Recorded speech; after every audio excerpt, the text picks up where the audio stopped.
మిమ్మల్ని ప్రేమతో పెంచి పోషించిన తల్లిదండ్రుల ఆప్యాయతలను మరువకండి.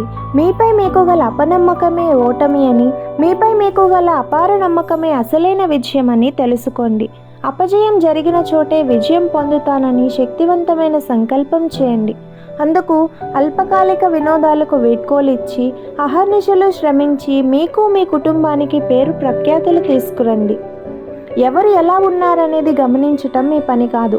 మీరెలా ఉండాలని అనుకుంటున్నారో అలా ఉండుటకు కృషి చేయడమే మీ కర్తవ్యమని భావించండి. మీ ప్రతిభ పట్ల, మీ విశేషతలపై, మీ నైపుణ్యాలపై ఉండే నమ్మకమే అసలైన విశ్వాసమని గ్రహించండి.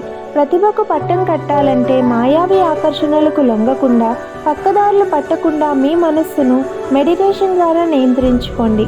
మంచి కోసం చేసే ప్రతి ప్రయత్నానికి పరమాత్మని అండదండలు తప్పకుండా ఉంటాయన్న నిత్య సత్యాన్ని గుర్తుంచుకోండి. అంతర్జాతీయ యువ దినోత్సవ శుభాకాంక్షలు.